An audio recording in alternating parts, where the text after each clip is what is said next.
Hi, everyone, and welcome. Today's the technology panel showing some different ways people can get online and different ways people can teach data science with different technology partners. It's a really rich space. There's a lot of innovation going on. Like, I figure I could do this panel every year and things shift and grow every year. Different people come to the table. I will guarantee you that the way Microsoft offers Jupyter Notebooks changes every year. And there are like multiple ways to get online and multiple ways to see Jupyter Notebooks within each of these different platforms, or you know, the ways to interact. So without further ado, I'm going to turn it over to our Microsoft colleagues to start out. If you're attending, please throw questions in the chat or the Q&A. And we do also have people in the room, so maybe they will ask questions over time. There's 5 panelists. We're giving 15 minutes to each panelist. There'll be a little bit of time to discuss at the end, but appreciate if you stick to the time.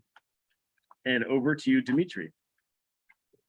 Thank you so much, Eric. I hope that my screen is visible now. Perfect. Yeah, excellent. Thank you, everyone, for attending this session, especially for those of you physically in Berkeley. I know it's very difficult to sit in front of the talking screen. For that, you have the chance to talk to each other in the pizza room, something that we deeply miss sitting here on the other side of the screen. I'm presenting this today with my colleague Jasmine Greenway. Actually, today we are not going to talk about so much about technology, even though Microsoft is a technology company, but we'll talk about content. And I'm giving it over to Jasmine. Sure. Thank you, Dimitri. Good to be speaking to you all about our curricula. So this is a initiative that started, I think, back in 2020. It almost feels like, I can't believe it's 2 years now, but it's really began with us thinking about, you know, how can we reach students? So one thing about our team is that we focus on content, developing content specifically for students and educators. And so that's kind of the angle that we came at with this series of curricula. So another thing, a piece about this, we wanted to make it interactive and community-based. So informative, interactive, community-based, and as well as practical. And that's really how the series of curricula started. Starting with web development for beginners, we saw some really great success there. We went with web development for beginners because it was one of, you know, if you look at Stack Overflow and JetBrains survey results, developer survey results, JavaScript has been #1 for years. So, and we see that reflect here in our numbers here, where we see web dev for beginners with, you know, almost 8K forks and over 50K stars. And then came along machine learning. And then we specifically on the topic of classical machine learning, we'll talk about that a little bit later. And then came data science for beginners late last year, followed by actually IoT happened last summer. And then finally, artificial intelligence for beginners. So we have really seen some really great success with students and educators alike with our curricula. And that's why we are here today to talk a little bit more about it. So as we move on, let's talk a little bit more about why the curriculum and the benefits of using it. So let's move on to the next slide here, where we'll let Dimitri actually talk about our newest development, our newest edition, AI for Beginners. So as Jasmine described, the way we put out those curricula is by just providing the material on GitHub.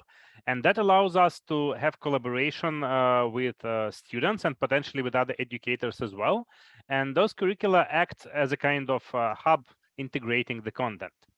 So that was the idea. Why do we bother doing that at Microsoft? Microsoft officially has the channel called Microsoft Learn. And because Microsoft is a technology company, on Microsoft Learn, we teach our products, right? There are courses targeted at certification, at cloud certification. There are courses targeted at how to use machine learning in the cloud. There are also some general courses like Python for beginners and AI fundamentals, how to start using cognitive services to do different tasks with computer vision, NLP. Lately, we put courses like PyTorch fundamentals and TensorFlow fundamentals there, which are pretty basic courses, and I mean, they are good for learning platforms. But that is not the same as taking the university course, because university course is completely different. It focuses more on theory and not so much on the particular technology. And since we are working with universities and with students, people kind of they are looking for the content which is like not only targeted at specific technology, but which is more or less allows them to learn like the basics of the subject, machine learning, artificial intelligence, and as such. So in addition to Microsoft Learn, we decided that we need the content like that, and we started creating this series of curricula. There is a link here, easyfi.net/ms curricula, where there are links to all of the curriculum that we are talking about. So in case you want to have a look later on, we'll put this into the chat as well, so that you know where to look. In addition to that, we also have another initiative called Workshop-O-Matic, where we try to create workshops that students can do themselves to practice. And those workshops, they are also replicated across different universities by our student ambassador community. But today we want to talk more about the curricula, especially focused around machine learning and artificial intelligence. Yes. One additional thing here with learning is that our curricula series is for students and or educators. We've seen a lot of it's actually really interesting during the winter, like end of year and beginning of year, we see this cycle where folks are using our curricula to either refresh their skills, get started, get maybe fill in some gaps of knowledge, as well as faculty using the curricula as well. So it's really a kind of a a multi-use type of curricula. It's not just for educators to teach, but also for folks who want to who want to self-learn. In addition to that, it's under the MIT license, so it's free. So it's again free for use. It's open on GitHub, and also open for contributions. So if you see an issue, you can go ahead and make an issue on GitHub, or even make a pull request if you're so inclined. So not only can educators do that, but students can do that alike. And so we've had a lot of students come onto the curricula, either making translations or even making additions to the curricula. So one really successful story here is that we had two students go ahead and add some R content to the data science curricula. And so that was like a big win. That was their first open source contribution. So, and as we know, GitHub or knowledge Git and GitHub is a big deal in any like a lot of technical backgrounds. So it's a really great way for students to get acquainted with the platform if they aren't. So moving along, let's talk about specifically the data realm of the curricula. So data science for beginners came out, actually machine learning came out first, but in this order here, they all have their particular story. So data science is more focused on how to work with your data, how to make sense of it. So starting with what is data, going all the way into different types of data, probability and statistics, differences in data like NoSQL versus SQL, particularly a kind of a crash course are very brief introduction to Python and specifically the Pandas library, as well as the cloud and cloud data and cloud manipulation tools. Then we get into machine learning, which is more focused on classical machine learning, as well as reinforcement and things like sklearn. And finally, classical AI for beginners. So more around neural networks, PyTorch, TensorFlow, and things like that. So Dimitri, I have a question for you. So what do you think about these three curriculums? Do you think that there's a particular order? Do you like what is like the correlation between these three here that you Yeah, see? I think as though we have shown them as a linear thing here, it's not really the ordering, because like data science for beginners seems to be like it seems to be talking about the fundamental concepts of data. But in case somebody is interested more in creating, I don't know, thinking machines, and somebody is excited about artificial intelligence, he can start with AI for beginners. There is no like real prerequisites to go in this order. So we are thinking about those rather as vertices of the triangle. So you can jump into one of like into any of those curricula, and then learn the rest. Like in pretty much any order. Amazing. Yeah, thank you for that info there, Dimitri. So I'm going to speak a little bit about data science for beginners. So as Dimitri mentioned, this is really about the fundamentals of using data. As we know that like a lot of the other parts of curricula, the foundation is in data. So this is a really great place for someone who might be interested in how to use it, what it means, how to make sense of it. This is a great curriculum for that. Now, one particular thing that's different between this curriculum versus others, they're normally spread out for a full academic semester, so 24 lessons, 12 weeks of content. This one is a little bit shorter.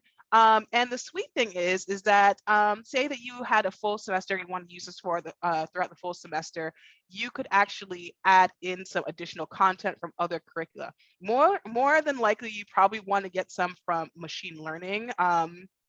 But you can also add in AI curricula as well to fill out that 24 lesson span. Another interesting piece here is that I mentioned before there are additions for notebooks, or there's notebooks in Python and R. Specifically, the content around R is focused on data visualization, and that was built by, again, amazing students in the community. So highly recommend you check that out. So now let's talk a little bit more about the topics here. So as I mentioned before, the data science curricula is primarily focused on data, like the type, how you use data. So some of the topics in the next slide will include the difference between NoSQL, what's relational data, relational data versus NoSQL versus unstructured data, exploratory data analysis, being able to do that in a notebook, the data science lifecycle, communicating data to folks who might not be in the data, as well as introduction to Python and SQL and visualization. And one of the biggest motivators behind this curricula was, if I don't know if a number of you are familiar with the Stack Overflow survey and the JetBrains survey, like I mentioned before, one thing that we see quite often is Python and SQL are usually, are actually not usually, are mostly in the top 10 for the, and have been the top 10 languages for the past, I believe, 9 years or 8 years. And Python and SQL have both been in the top since 2019. And then when it comes to the JetBrains developer survey, 40% of folks use Python for data analysis or machine learning. So as we can see, it's a big deal, and it's a big motivator for folks to to get in this realm. And we know that a lot of people in technical backgrounds are mostly likely going to work with data in some capacity. So on that note, I have done a lot of talking about data, so I'm going to pass it over to Dimitri to talk about AI. Thank you, Jasmine. So the course on AI is called AI for Beginners, and there are several ways we can approach AI for beginners. One would be showing pre-trained neural networks like cognitive services or so-called applied AI, how AI can be used in business or in solving some practical tasks. And another way would be to go deeper into theory. So what we tried to do is to make it like somewhere in between. We are talking mostly about neural networks and theoretical things, but with little mathematics and with some cool examples. Examples like, of course, I mean, MNIST data set, handwritten digits is there, but we also do like segmentation, trying to like outline those medical imaging, doing Braille processing, different generating digits with autoencoders, generating art, generating texts. So those examples are designed in such a way that students would be excited to do something. And the final example is the multi-agent systems like flocking. So because it's a full curriculum on AI, we also have a section on good old artificial intelligence, on knowledge representation and reasoning, but very small one, so that students have the idea that such a direction exists and can be used in some cases. Machine learning, as I mentioned, is part of a separate machine learning curriculum.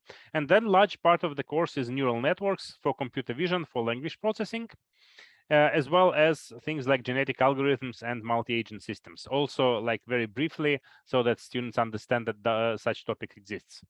So that all that is 24 lessons. In addition to that, we are publishing some extras, like whenever something new comes up and there is some interesting example to show, we have the list of those extras which can be expanded.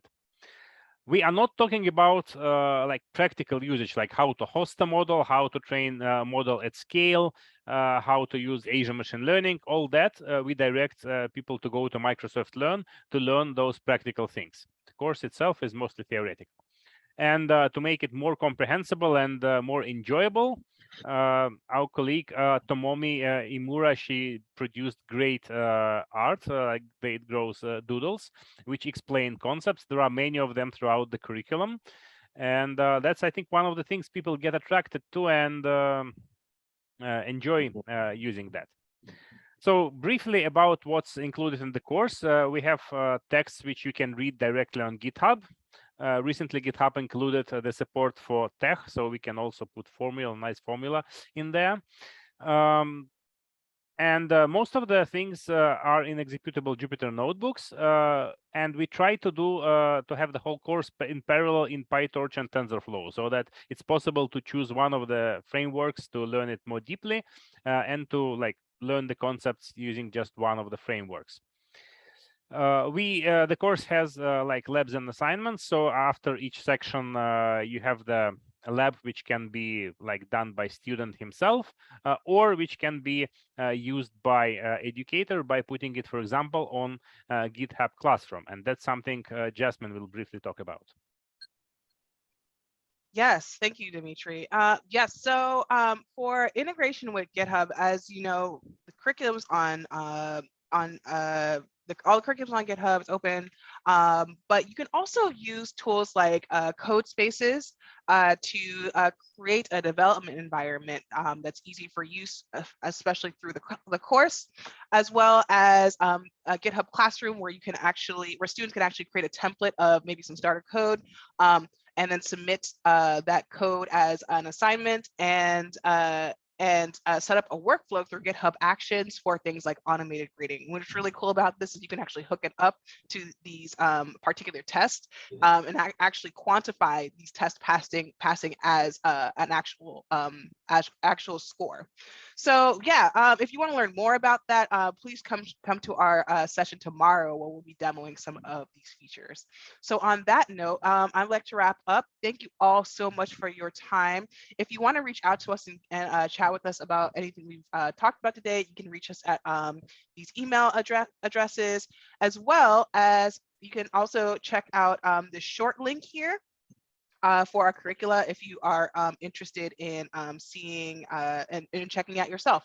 And let us know what you think. Leave a comment, leave a PR, leave an issue. It's open for use.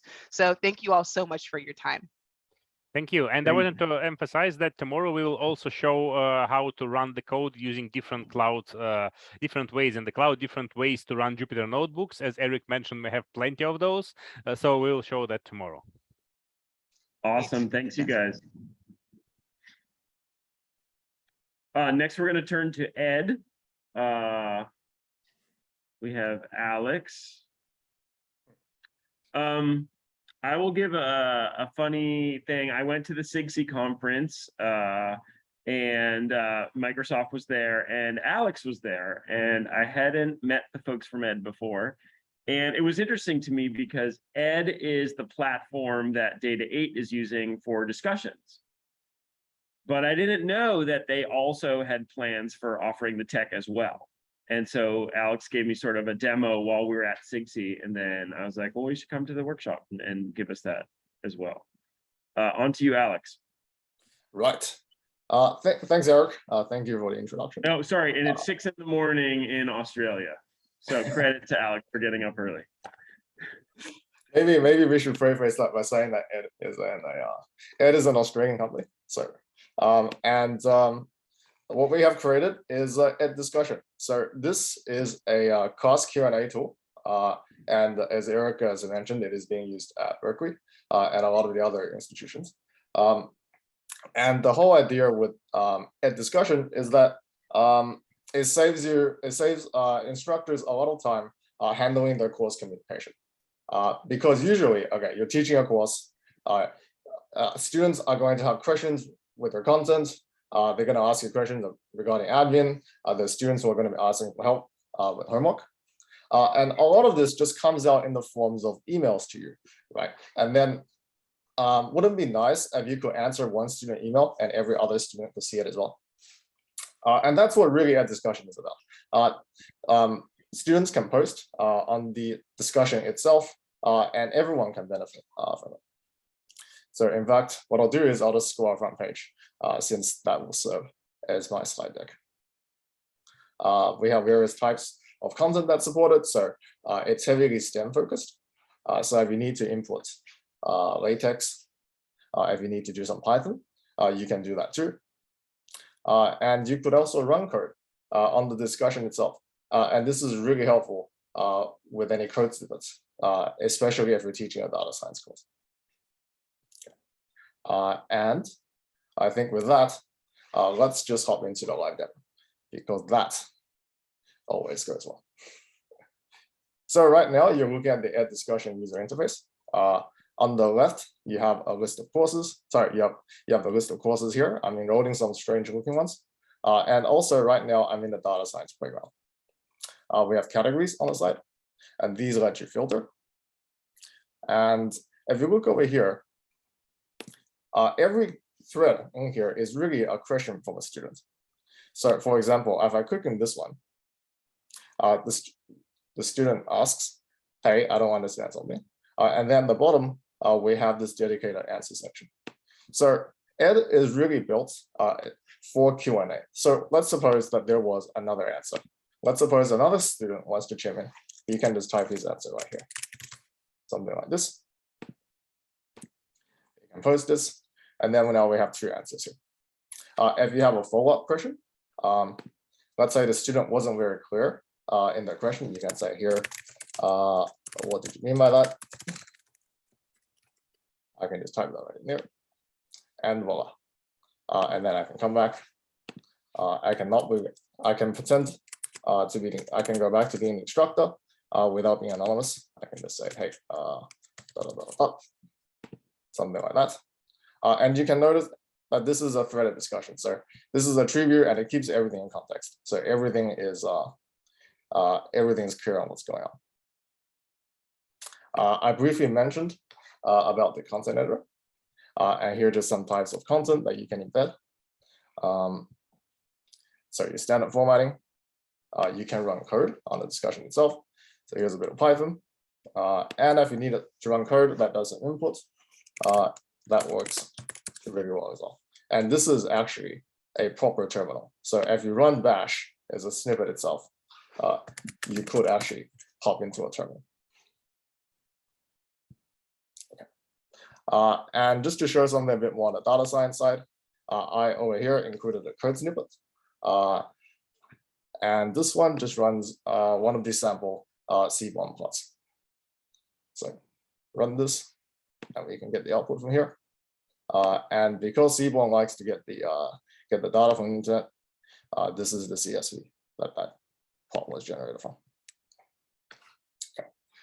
So I came here to show not one, not two, but actually 3 different tools.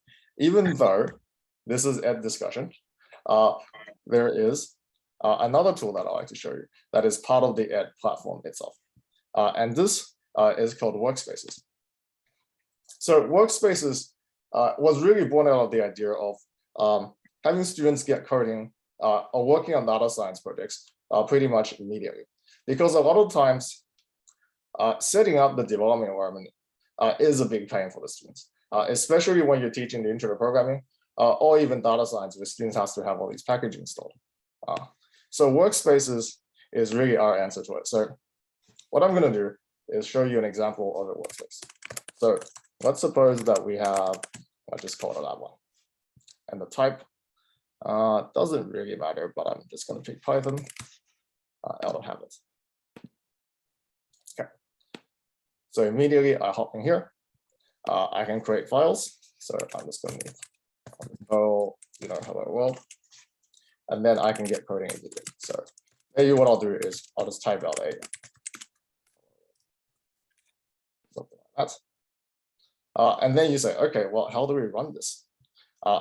With that, we just click the terminal button.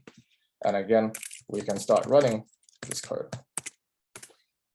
Now, the great thing about the workspace is that it is collaborative. So multiple students in here could be typing and working on the same code at the same time. And you as an instructor, you can share this workspace with your students. So they could, so students actually have basically a real-time view of the code as you're changing it. And what I'll do is I'll just copy this in a new line, copy this in a new tab, something like this. And then if you notice, as I highlight things in the other tab, you notice that my cursors and concept changes and the other one as well. I'm just going to do it. There we go. So this is really nice for running real-time labs. And this also works with Jupyter. So let's see an example of that. What I'm going to do is I'm going to make a new workspace. And we'll put the type as Jupyter. So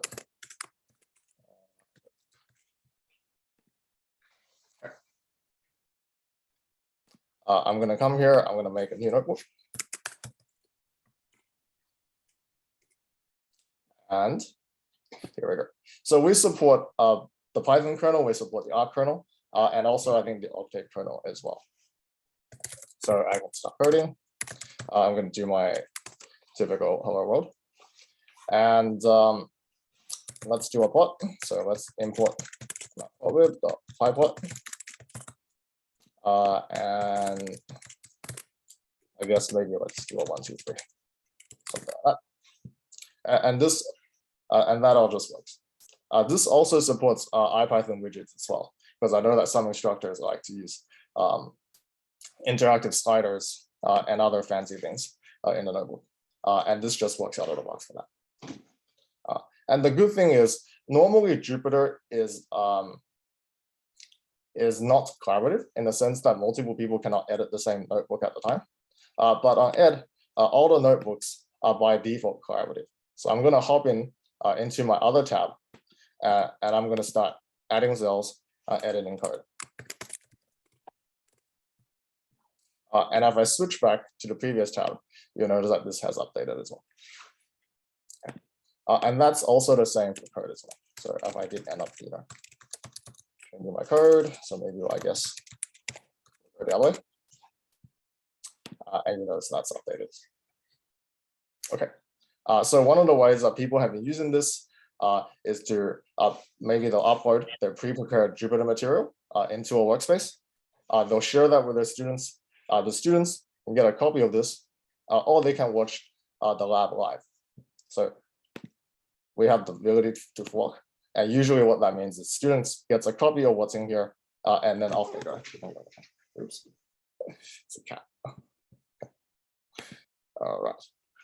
Okay, now I promised there was going to be another tool, and that is going to be the lessons itself. The lessons is really where we tie everything together.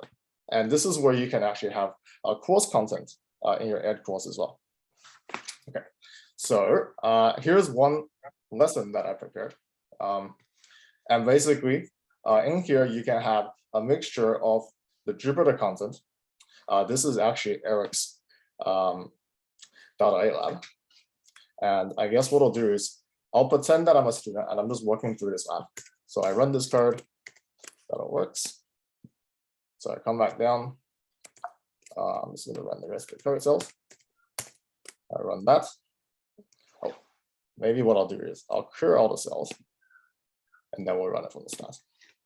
So I'll pretend I'm a student working on a Jupyter notebook.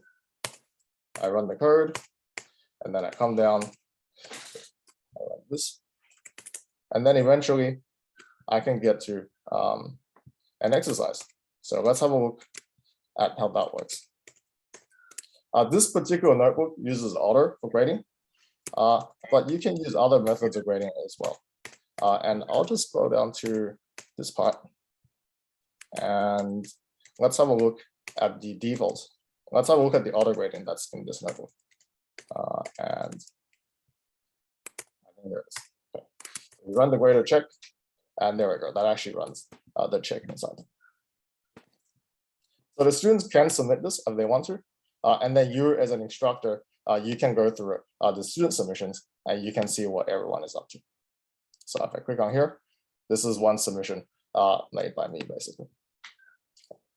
And we'll wait for that to load. There we go. Now, the good thing about Workspaces is that, the good thing about lessons is that it ties together not just the Jupyter notebooks, but you can also have other types of quizzes in here as well. So here's a pop quiz for all the data scientists here. This one was quite annoying as I was using pandas the other day. So which of these is the correct one? Well, hope everyone has gotten that one. Right, and for example, we can try and run this code, and there we go. Now, let's have a look at the second question. Which of these functions let you load this data file? And confusingly in pandas, this is actually read CSV instead of from CSV. And again, I can select the answer, and then it shows me the explanation in the form of basically a code sequence. So I just did something like this. Maybe I guess we'll print the data frame as well for good measure. Something like that. There we go. Okay. So that is the quizzes. Obviously, Alex, with the explanation. Question for you in the chat. Oh, yes. Okay. Is the Ed Notebook service enabled automatically? Yes, you do have to ask to enable it for you. And I think if you have access to the discussion, we can definitely enable the notebooks for you as well. Just let us know because it's we do have to provision the some resources to get that to work. Right. So apart from the notebooks, we also have the ability to do code challenges. So over here on the left, you notice that this is just a prompt, and on the right, well, we've seen this before. This is just a workspace. So for example, you can have things like code snippets that you can run outside of a Jupyter notebook, and you can have the students write code in a Python file if this particular one doesn't need a Jupyter visualization. Okay. And again, there's a nice quiz here from that one. So this is another way that you can quiz students. You give them this space to work with, to work on their problem. So they might they might run some code on a data frame. They might do like a print df dot summarize, I believe.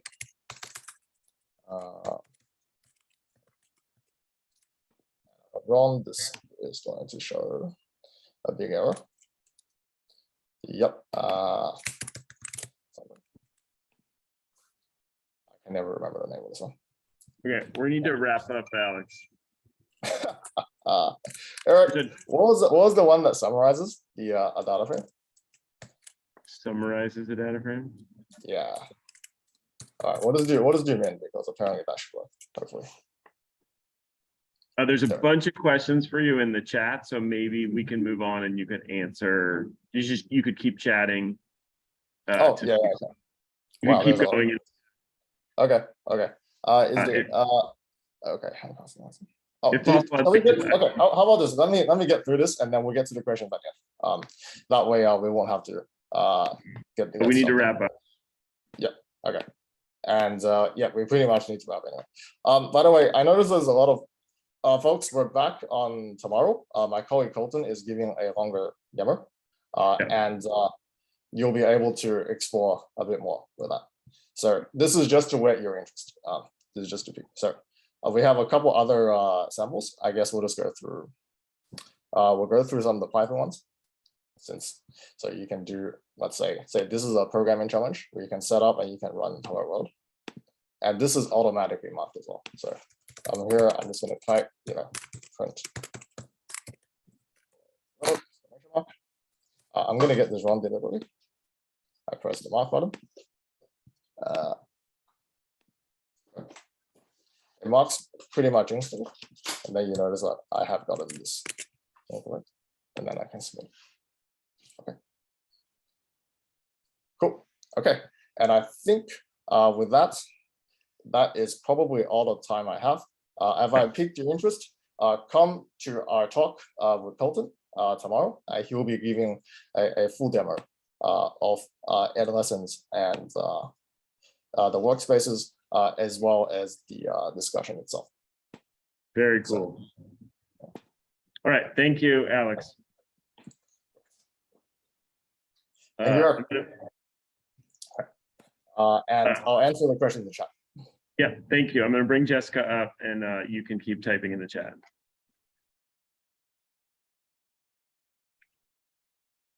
Jessica, you ready? You're on.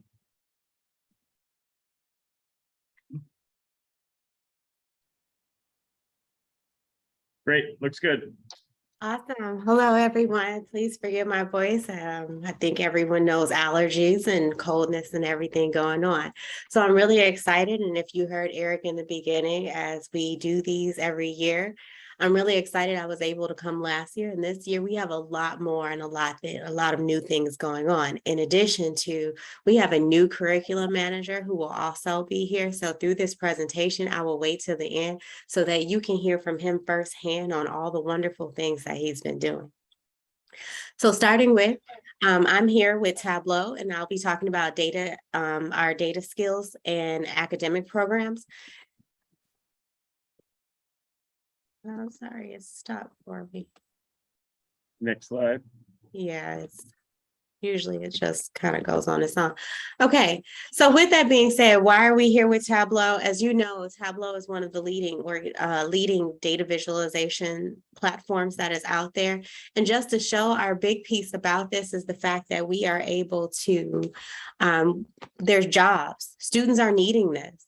What we're seeing is that in the US alone, as you can see on the left-hand side, that we have over 46,000, and that was just as of 2 weeks.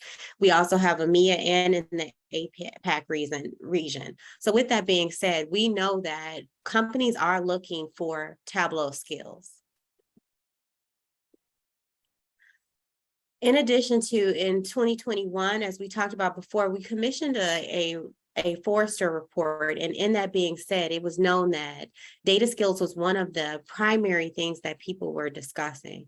That is something that employers need. And we also know that not only are data skills needed currently, it was needed 5 years ago, and they're projecting that it's going to be needed 5 years from now. But again, I know that I'm talking to many educators in here, and all of you are here for a data science program, so you already know that. With that being said, I wanted to just bring in some of the cool things that we're doing at Tableau because of this. So we have our Tableau community programs, and under that, we have the academics, we have data skills, data kids, there's Tableau forums, we have our conferences, biz competitions. This summer, we have a summer boot camp for our students where they'll be doing resume building. They will be working on Tableau data sets, and then we're developing out, and we have so many partnerships. One of them that I was just literally just talking about today was Millennials in Data, and it is a program with our students not only to get them acclimated in the skills, but also putting butts in seats and getting them jobs.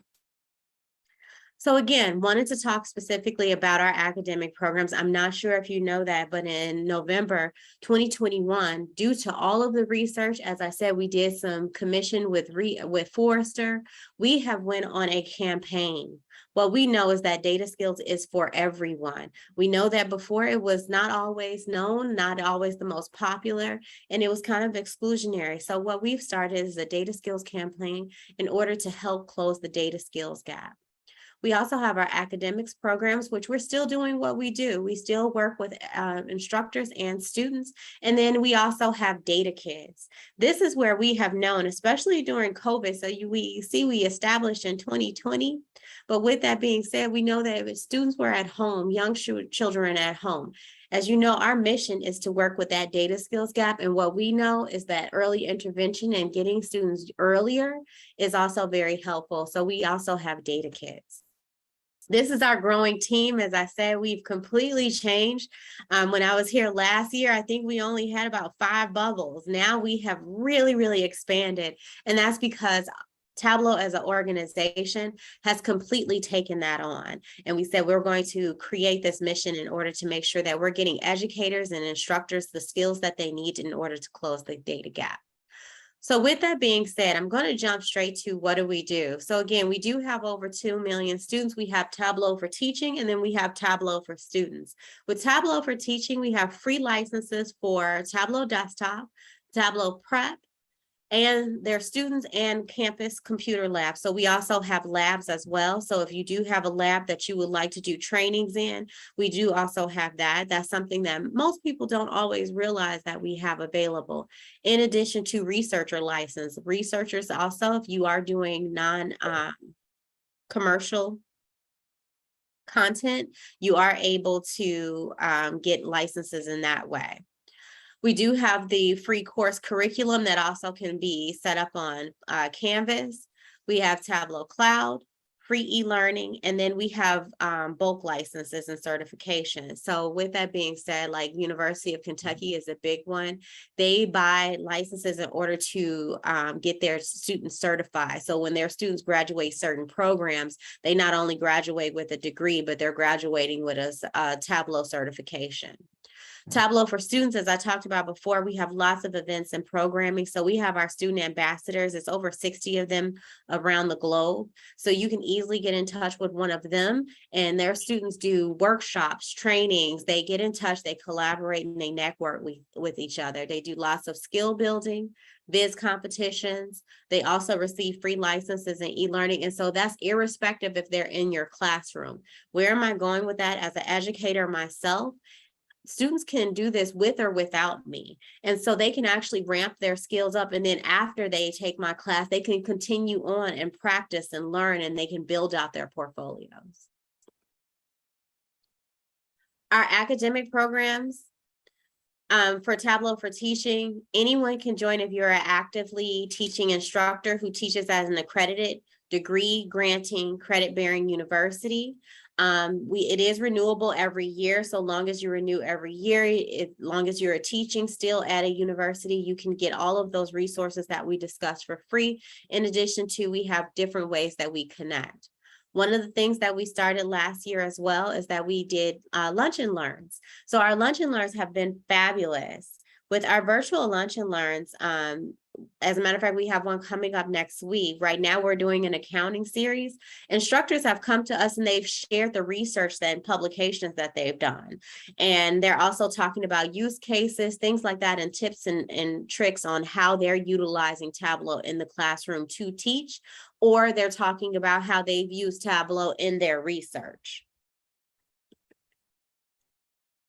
We have lots of instructor resources. So if you are not sure of how to get started, what to do, how to do it, we have tons of free resources. As a matter of fact, you can't even get on YouTube and click Tableau. You're going to get a slew of people who have done free e-learning and resources, but we also have lots of learning resources that's available. When you join the Tableau for Teaching forum, you get access to our articles and FAQs where people ask questions, and you can go find different articles on different questions or frequently asked questions that may already have answers to them. The other great thing that since last year that we've talked about, we have Tableau Public. As a matter of fact, I'm proud to say that this year we had our Tableau conference earlier this year, and one of the Vizzy Award winners was one of our peers. It was Dr. Dennis Cowell, who is a social work professor and dean of the School of Counseling in Canada. And he was also one of our features on our Lunch and Learns. He actually won a Vizzy Award, and he was in the Iron Viz for the joys of teaching. He promotes all of his work on Tableau Public. He has his students use Tableau Public as well. And with that being said, you can use these Vizzies. If you're not sure about data sets or you want students, a great way that you can go is in Tableau Public. Literally in one of the conferences that I was at earlier today, one of the presenters who was an educator was saying, not only do I want my students to learn, but I want them to be able to get jobs. And they cannot just go and say, hey, I'm a data scientist. They have to have proof. If they want to get hired, they need proof of this. One great way to do that is with Tableau Public.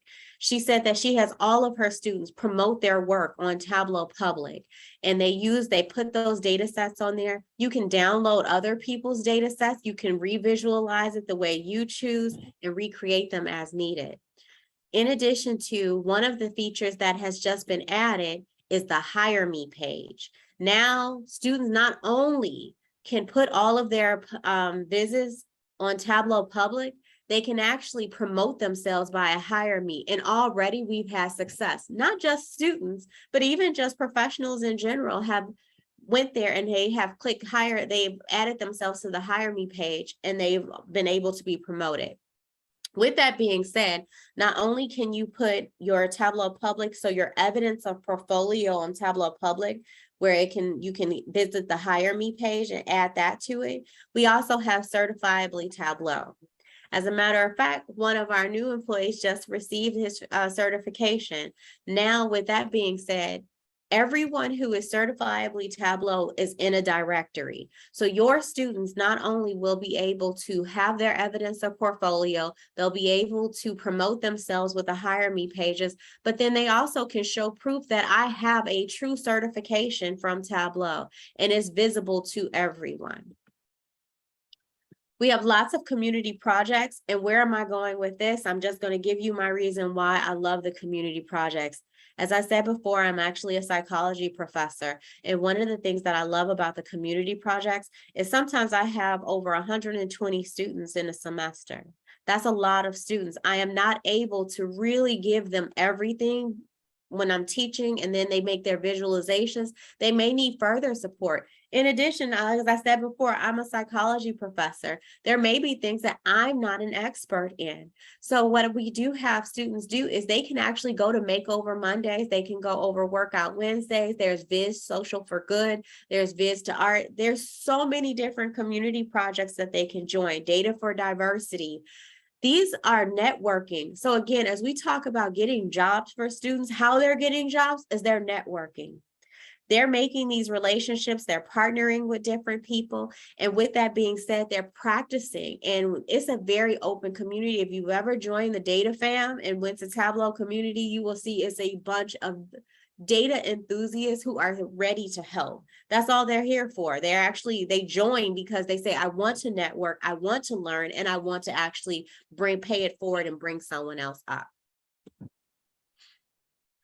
We have lots of free data, public data sets. That's something that we get often asked is, I need more data sets. I need more data sets. As a matter of fact, this summer I'm teaching a research and stats class, and I'm like, oh my goodness, I do not want them to use this textbook data anymore. They need real data sets because they're missing the critical thinking. I'm like, I feel like they're being robots, and I'm like, I need them to practice real data sets because when they get into the job, I know that they need that critical thinking. They're going to need to practice with elements that they actually know. So we have free public data sets available as well. And like I said before, having them go to Tableau Public is a great way. So with that being said, we strongly encourage our instructors to take advantage of all of our free resources. Genuinely talking about it, our organization is giving over $1,800 worth of free resources every single year. And we would love to continue promoting that. And the reason for that is we know that data skills is important. We know that there are different gaps, and we know in different communities, there's even further gaps. And so with that being said, please take advantage of all of our resources. So again, we have our licenses, the e-learning. You can connect with our Tableau for Teaching user group. You can use the student bulk keys or Tableau Online, which are two ways that you can actually teach using Tableau. Join the community projects, have students create Tableau Public profiles, use that Hire Me page, and take advantage of the certification. Just to throw a little bit about our Tableau for students, as I said before, every student, irrespective of class. So if you have a connection with anyone in, I don't know, student orientation or career services, whatever, you could please let them know that if you are a student, they can get free licenses, and please let them know that they can practice and they can gain those skills on their own, irrespective of being in a course. And then our data kits, please promote our data kits and the educator kit. We know that pretty soon they'll be in your class at that university. And can you imagine what type of students you'll have if they've been doing this since pre-K? As a matter of fact, I'm not actually happy about that, because I think then my imposter syndrome will be really crazy because they would be way above me. So we do have the data kits as well. I'm gonna leave it. I did just want to touch briefly on our data skills campaign. Again, as you know, we are very big on that. It's a positive impact with data. We're building programs and partnerships. The reason I'm bringing this into this conversation is simply because I know that you all have connections. I know you may have ideas. If you have ideas on how you can join this campaign with us to bring data skills across the globe to every person, please go ahead and contact me. I'd love to get you in touch with that team and see how we can partner, or what ideas you can have that we may be able to help bring into fruition. Last here, and I'm talking fast, like I said, I'm trying to make sure that we can wrap up. Yeah, we're running out of time. And so I wanted to be that person to help out with that.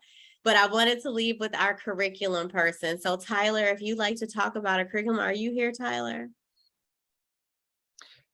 Yes, I'm here, and I'll make this very quick. So yeah, I can go real fast. And so as kind of piggybacking off of Jesse. And so one of the things that's great about our Tableau for Teaching is that we have ready-made curricula out there for use in the classroom. So we have 10 curriculums right now that cover everything from data literacy, Tableau fundamentals, visualizations, data literacy in journalism, Tableau cloud / online. So these are all curriculums that you can plug and play right now direct into the classroom.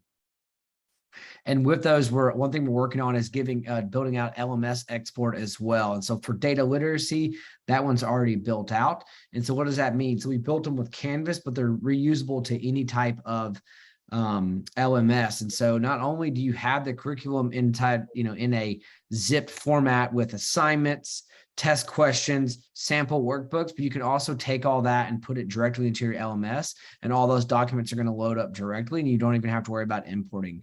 And so again, all that is out there for free as just a supplement as you're teaching data literacy and Tableau into the classroom. And then the other thing we're working on is making sample projects. And so that was one thing we got a lot of feedback on, is that, okay, yes, we need bigger courses, but we also just need just-in-time assignments, right? Project-based learning and stuff. And so one of the things that we have is so we're working on some data with NASA. And so NASA has data out there that's free to the public. And so we're taking that data and then saying like, hey, how can we take this information and break it up, and so we can teach data literacy and Tableau fundamentals into, you know, a 2-week session. And so that's stuff we're working on right now. So we've got the first one done. That's going to take NASA meteorite data and explore like how you can explore and prep it. And then the next one that we're releasing in a couple of weeks is going to be, okay, let's take that, let's put it in Tableau, let's look at geospatial data, let's map it out and see all the great features right there. And let's actually see where all the over 50,000 meteorites have fallen throughout the world. And so, yeah, Tyler, we need to move on. Okay. Yeah, that's and so, yeah, reach out to us. We can, we'll be happy to share. Thank you. Awesome.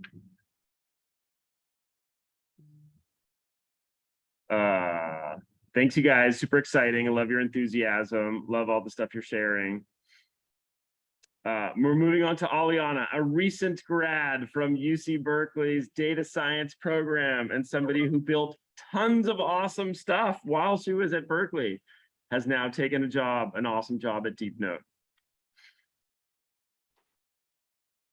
Thank you, Eric. I am sharing screen sharing privileges, but I appreciate the introduction. I'm excited to be back and be sharing this all with you. And also thank you to the previous speakers while he's sharing privileges with me. It's really great to hear about all the new tech that's out there for learning data science. I can start a little bit with how, I guess, who I am. So I'm a recent graduate of UC Berkeley in the data science department. When I entered UC Berkeley, I had never coded before. And I had also had very elementary statistics knowledge. So Data 8 was my first data science class ever. And being able to use a Jupyter notebook to learn data science or to learn coding in general at the beginning, I think was invaluable to my confidence going in. As I went throughout my time at UC Berkeley, I learned a lot of other tools, and now I worked as a data scientist and as a curriculum developer. And at Deepnote, what Deepnote is a data notebook that is built specifically for collaboration. So I started using this when I was a junior and right before we all went online. So it's Jupyter compatible. So I was able to download the Jupyter notebooks that I would make in class and upload it into Deepnote in order to collaborate real time. So you can see the familiar Jupyter interface, and we're able to share these notebooks as easy as sharing a link. So I made a tiny URL that I will share in the chat if anyone would like to open it up and follow along or refer back to it later. And I will be presenting in a use case of doing curriculum in a Deepnote notebook from curriculum that I made when I was a student at UC Berkeley. And then just kind of talk about some features. My colleague Lubo will be doing a more in-depth demonstration tomorrow. But I'll just kind of go over some of my favorite parts of using this technology and some of my favorite parts about data science, honestly. So to start out, the example that I'm going to be going over is an environmental justice module. And this was from our modules program, a little bit adapted, very much shortened, but just to kind of show you the data set that we used then, that I then used later as a student for my final project as a senior, is a California environmental science and environmental justice data set that is collected. And what we did with this was be able to present this to a class of students that also probably had never coded before. So this was something that we put together in a Jupyter Notebook environment and that I downloaded and uploaded into the Deepnote interface. So I can kind of just go through the way that we're able to present using the markdown cells in HTML similarly to Jupyter Notebook. Something that I really like about this is the ability to hide and show at will the output.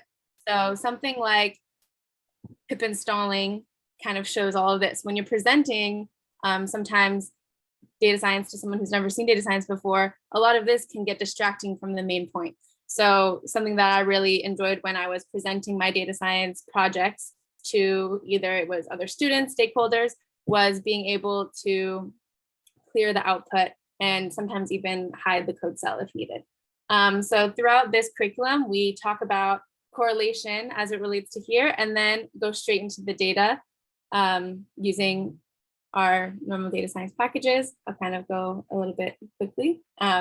But again, this is a correlation function. Something that I really like to do is like, I'll write a function. If I don't need to see it later, then I will be able to hide that code block, and it would have been run. And so throughout this curriculum development process and being able to work together with other students, something that I really appreciated was being able to see all of you there as users in the notebook with me. And so that's something that my peers and I did when we would use Jupyter Notebooks as ways to do a group project, or bring in somebody who maybe had never coded before, which again is something that I find really valuable. And finally, my last like pre-demo before the demo today is the share and publish feature. So the ability to manage permissions is something that is also really valuable, and as well as publish web. So when I was interviewing for jobs initially, I was able to showcase some of my data science work in article format in this way. So you're able to decide what you want to present and then have it be available with that source code being also available for your audience. And that was all I really want to talk about, was my experience in using Deepnote in education and group work, the valuable features that are available for students. This tool is also free for education emails. So you're able to sign up for an account, play around with it, tell your students about it. If you have more questions about developing curriculum or notebooks to showcase data analysis in your lectures, Lubo will have more information about that tomorrow as well. And then finally, the last feature that is pretty new is the ability to have interactivity. So people can get in and do the code, but also towards the end, over here, we have the ability to assign different instances.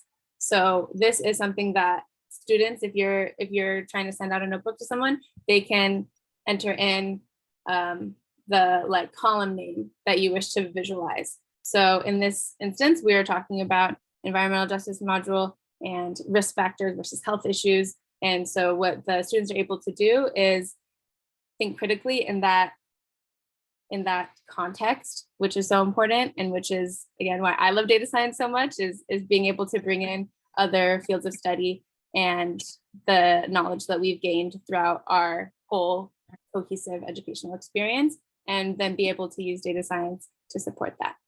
So if you have any questions for me or any questions for Lubo tomorrow, my email is at the top of this notebook here. It's just aliana@deepnote.com. I'm also aliana@berkeley.edu. And it's been lovely to meet all of you. And thank you everybody for having me. Yay, thank you. Good job. Let me switch to Yuvi's here in person. Yeah, you have to come closer and start talking. Okay. Hold on, how do I? Are you gonna keep sitting there? I will move. Okay. Oh wait, I need to do this. Thank you, Eric. Keeping it together. More good. Okay. Okay. Without further ado, UV Panda. Thank you, Eric. Hello, hi, I'm UV. I am both. I work at Berkeley. I'm an open source Jupyter Hub core contributor. I'm also one of the co-founders of the nonprofit 2i2c that I'm here to talk about. And this is really really started out a little bit as like, taking almost the philosophy of the infrastructure that we have at Berkeley, and then try and bring it to more people elsewhere, right? Just the Berkeley infrastructure is pretty awesome. Like, you've seen it over the last few days. It's really, we try to make it as user focused as possible. It's not really particularly infrastructure focused. It's the infrastructure should be something you can take for granted and really get out of the way so you can accomplish whatever it is that you're trying to do and not, sort of be flashy and in your space, right? And it's also fully open source. Like we do not have any proprietary components, and this is great for both ways. Like, we might run into a bug, and then like someone else working on climate science at NASA, or someone who is working on, I don't know, like some analytics stuff at like a big tech company might have run into the same problem, and it just gets fixed. So often you'd be like, oh, this is a problem, and you go find out it's been fixed, and vice versa too. We have contributed so much to the ecosystem.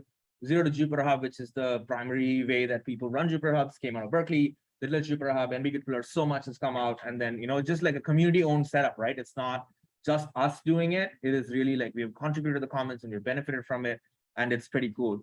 But it does take a team of people to run, right? Like it is large infrastructure. It is fairly cutting edge in many ways, right? You're allowing people to write arbitrary code in a way that scales up and down for like maybe 10 users, maybe 1,000 users, maybe tens of thousands of users.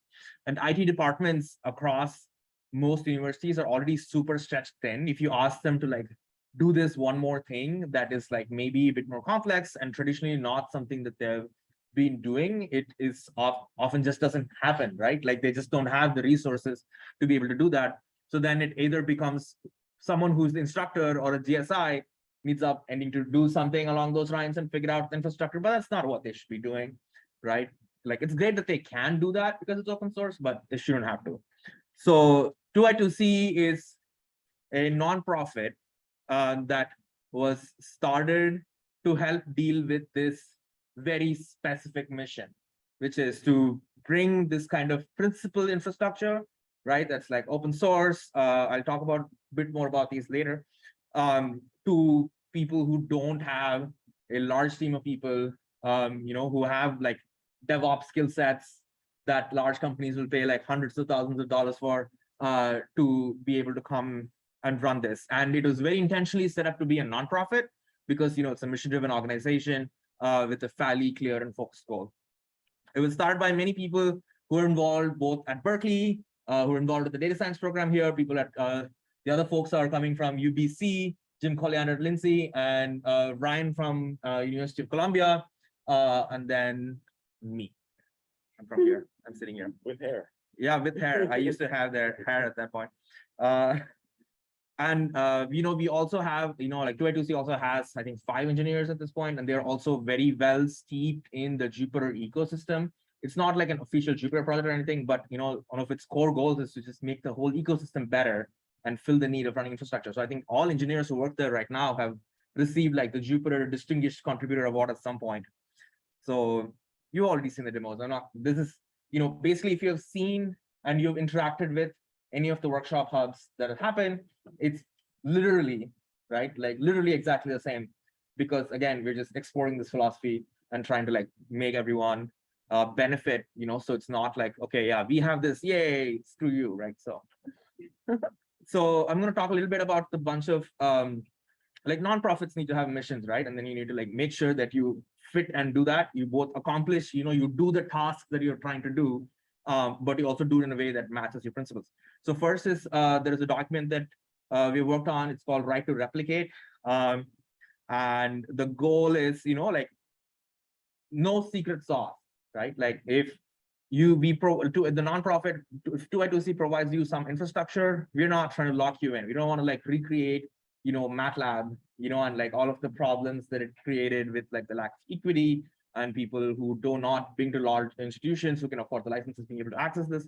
So this is like sort of like a restriction on what the nonprofit can do, right? It's like whatever technical decisions we make, they must align with the goal of you are our user, right? Like you are an instructor, you're a student, you are ultimately in control, and you should be able to at any point walk away, not just with your data, but with your entire functioning infrastructure, right? Like you shouldn't have to like, oh, well, like, I don't want to pay 2I2C anymore to run this infrastructure, so now I lose any of this. No, you can Instead, spend your time and run this yourself. So this puts a constraint on what it is that we do. But I think it's overall for pretty good benefit that everyone can replicate what it is that we do. So yeah, only open source components, no closed source stuff in there. We're agnostic to cloud providers, so run on all the major cloud providers wherever that is needed, because like some universities have preferential treatment from some cloud providers, or you might have data in somewhere or whatever. It also prevents us from getting locked in, right? To be like, oh no, like we got an email from Amazon and now our rates are going up 10x and we can't do anything about it, right? Like we have this amount of leverage to be able to okay, we want to accomplish a task, you provide us a service that lets us do that, but we're not beholden to this, right? But we also, nonprofits can also fall into a purity trap, right? Where you sacrifice user experience, you sacrifice actually serving the people you want to serve for some ideological purity. And we also, so this, I recommend reading this document. We try to write it in such a way that it helps us stick to the mission, but not at the cost of our users, right? Like there's no point in being quote unquote pure if nobody can actually benefit from whatever it is that you're doing. There's a lot to unpack in that last. Yeah, well, in the next 40 minutes, I will. So the second thing which we're trying to work on, we don't have a formal document for this yet, but it's the right to participate. The tools we use shape us, so we must be allowed to shape them, right? Like we should not be people, especially in education, I think we should not be people buying cookie cutters from somewhere and then trying to figure out which one that fits, right? We need to teach people how to think, and that requires that the tools they use are tools that you can shape. So this is, I think we spoke about this a little bit in the talk on Tuesday, and this is just all of these are pull requests from Fernando, who teaches Stat 59, and we have them from other instructors as well. So the infrastructure is not okay, we are IT, we build it, and then here's the wall, and then we just plop it on the other side. And if you want to talk to us, send us a support email where we will give you an automated acknowledgement, right? Like we are building all of this very much together. But this is not a requirement to participate, right? This is not again, balancing this ideological purity situation with actually being useful. This is not okay, now you need to go and understand everything about how this works before you can participate. No, it's important for you to care about the things that only that are just the things you care about, right? Not everything else that matches. You don't need to understand Linux, you don't understand Kubernetes. You can just work with us on figuring out okay, this is the workflow I want for this kind of teaching I want to do, and here's the problem. Let's try and figure out how to fix that, right? And then work together on making that happen, instead of just all right, here's a product suggestion, goodbye, right? So again, fully participating in the open source community helps make this happen, which is the last of the things that are very important to us. Is ultimately when the commons thrives, we all thrive. So the other major part of this is to be able to support the upstream community. Open source software from 20 years ago was oh yeah, go to this website, download this file, run it on your computer. But now nobody goes to websites to download files, right? You go to a website to use their infrastructure. So in many ways, this is really we are trying to move the open source philosophies to the software as a service age, where it is not reasonable to expect users to do computing to get to the thing that they actually want to do, right? They want to be able to go to a website or get an app and then just do the thing that they want to do. And that often, creates this more traditional producer-consumer relationship where it's well, you're the person who creates the software, I'm the person who uses the software. That often gets very blurred in open source software. So this is really trying to figure out a way to move all of the important principles of participatory commons towards the more modern era that does not start with okay, download this and install this on your computer and come back, because of course you clearly have the spare time and the resources to be able to spend all your entire evenings on this, right? We want to move on from that and then get to a point where everyone can contribute and participate in the way that they need to and the way that they want to. So we also have a partnership with Cloudbank. I think there's a talk tomorrow that Eric and Sean Mars are giving at 9 a.m. Cloudbank it's a NSF grant, and they have resources in terms of cloud credits, as well as people time to get this kind of infrastructure set up. on 2I2C for, I think, California community colleges, HBCUs, and whatnot. So there's a talk tomorrow that Eric's going to have. And so we run these hubs for like a bunch of people, and it's worked out really well because, you know, helps people who can't otherwise afford it be able to afford it, right? Anyway, this is our email. I'm also around here. You can feel free to talk to me. And Check the chat really quick. Hold on. No questions there. No, for you yet. Okay. Okay. Who's got a question for UV Panda? Finished in time. Lance? I more have a simple collaboration opportunity. Have you ever heard of Massachusetts Open Cloud? No. So big multi-university consortium along with some industry partners that are the objective of that project is actually to make it so that you can do cloud research like on this level. But then the only way that's interesting is if you have load on the servers, right? So they actually make the servers available for general research, but with this kind of like underneath layer. Oh, that's awesome. Research. But they, you know, it might be a way for collaboration. One of the projects they're actually working on is also linking clouds, because obviously Azure has no interest in Google Cloud connections at all. But what Massachusetts Open Cloud would like to do is actually be able to say, oh, you know, Harvard paid for this server, but the EU wants to borrow it for a while, and stuff like that. So there's interesting things there that might also be another point of collaboration with your kind of farm. Awesome. Yeah, I'll reach out to you and we collaborate. Yeah. So I'm just going to summarize for Ryan, who said he couldn't quite hear what they said. He was talking about Massachusetts Open Cloud, which is actually doing research into clouds itself. And it's interesting, Jupyter hubs, because they do have a bunch of use and it's complicated, interesting, and it's dynamic. And so those researchers might be interested in, like, you know, this is an interesting thing to model and study. Okay. For community colleges access, we just email the one, so you can see the one and they get infected. Yeah, you email me, and Sean Morris is a guy who's here. He is kind of the point person who's between Cloudbank, 2I2C, and UC Berkeley. And he's doing this onboarding tomorrow morning. It's actually the onboarding for Tuskegee, but if you could come, it's on, you know, online. It's physically here if you want to come, but also it'll just be online. And basically your onboarding will be quite similar to the Tuskegee onboarding. So you can sort of watch and follow that. In this room or? It's in a different room, but just ping me tonight and I'll send you the room. Yeah.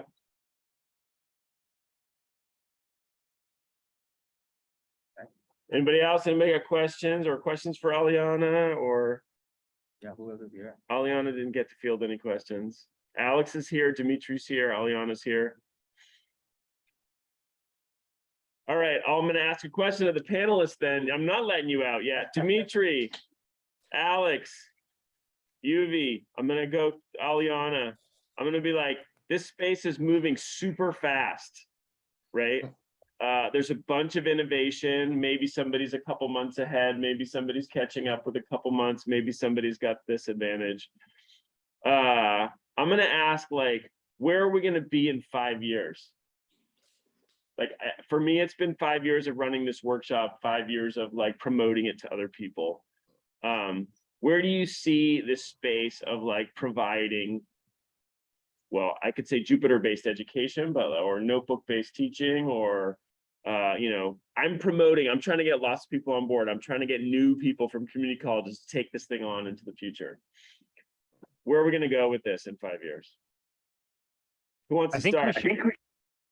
Yeah, I wanted to mention that I think we should see a much broader adoption of notebooks and in general computational teaching in many other disciplines, including, I don't know, like up to K-12 and including the broad range of disciplines.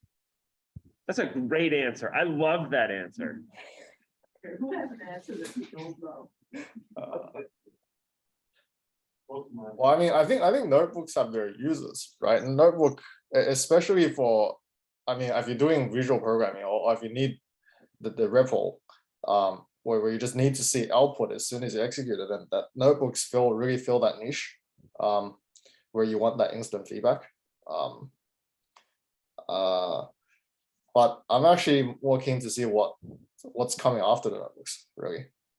What's after notebooks? Yeah, maybe we have the OpenAI notebooks that actually just fills out the code for you. Mahmoud, did you want to say something? Yeah, so I think there's two things in the next 5 years that need to be addressed. Can you come up a little bit just for Yeah, the mic's sake? It can catch you from pretty far, but. So I was saying, I think that there are two big issues that should be addressed. And the first one is, my perspective is from the high school environment. Yeah. So one, we need to get teachers trained in methodologies on how to teach using data. So that's the first part. So I think that there's a missing piece of collaboration with colleges of education and how they do pre-service teacher training. And the second piece is the tools that I've seen today are making it easier for the average high school teacher to implement these kinds of things in the classroom. I had this saying that whoever comes up with the point, click, open the website, and it works is going to win. And so I see that that is starting to happen now.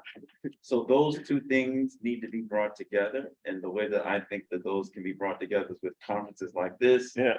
or high school instructors, technology people, university instructors for different subject areas, as well as university instructors that deal with education, are all brought together so that we can hash this out, so that this kind of innovative methodology used for teaching doesn't become something that we don't want it to be. It's not a programming course, it's not a statistics course. It's a course that opens up students to pathways in many different fields. That's what I think. Yay, awesome. I'll take anything that guy's selling. Aliana, you got anything for us? Yeah, I think what Dimitri said about it extending to people from differing backgrounds academically, or differing backgrounds in their level of understanding of programming. I think that is where I see this going. And already, just this past week, a friend of mine who's, I babysat her kids, she's a professor of education, and she asked me to help her learn how to analyze some data so she can bring it back to her colleagues. And we were able to get into a notebook together. And by the end of it, like, she was able to do some visualizations on her own. And I think interactions like that, no matter what age you are, no matter what field you're in, are going to be necessary to continue to have data-driven education and data-driven research. Yeah, I think we'll just stop talking about these tools. Like, nobody talks about which browser you're using anymore, right? Like, that's a sort of, it's a browser. It's just a browser. It's something that you're taking for granted. I think there's going to be like, it's just going to become a tool that we take for granted. There's going to be many implementations of it, but I think the concept of a notebook and using it to teach and the tooling around it has become sort of mature enough for the most part, or will have become mature enough for the most part, that talking about the technology there is not going to be interesting. We'll be talking more about, as what Mahmoud was saying, how do you teach with it, right? Like, more focus shifts towards the pedagogy and away from the technology itself. So I think that would be pretty cool to watch when, like, oh, well, we don't have anything to demo this year because it's the same as last year, because it does everything that. Oh, come on, that's not going to happen. Once you're back. Yeah. But it'll be cool, right? Like, when, like, oh yeah, okay, like, this is great, but like, it's an incremental improvement, right? Like all of the leaps are already done, and now it's up to us to, like, figure out how to teach. And of course, that modifies the tools as we go along. But rather than like, oh yeah, this is like a brand new jump. So I think it'll just sort of stabilize, and more importantly, get taken for granted as good infrastructure should be. Fantastic. All right. If it's okay, I'm gonna thank everybody for coming and thank everybody for sharing. So all of these guys, everybody here has a half hour tomorrow that they're gonna make something interactive.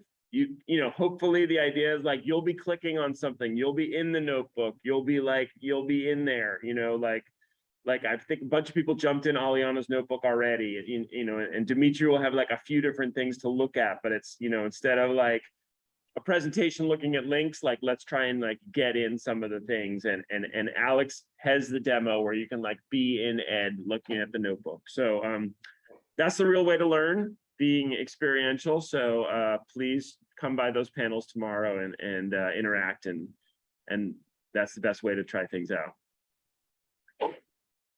And yeah, and there's a Jupyter Hub session that you can learn how to be a Jupyter Hub admin, or whatever it is that there are, but kind of. Yeah, that's what you're teaching. Yeah, Sean will be teaching that in the morning. Okay, thanks everybody. Thanks for being here. Thank you. Thank you. You know what I love is the black cat on the black sweater on the black background. It's like impeccable Zoom game that Alex has. Like the black cat goes by and he's got a black sweater and a black background. There's a hat. The cat Oh, the cat. on his lap, but Oh but it my went God. by him in Yeah, a I see blur of that. black fur. It's very cool. This is why the black background is so critical, so that we can have that magical moment. Yeah, totally. All right, I'm gonna sign off. Thanks everybody. Thank you. Thank you very much.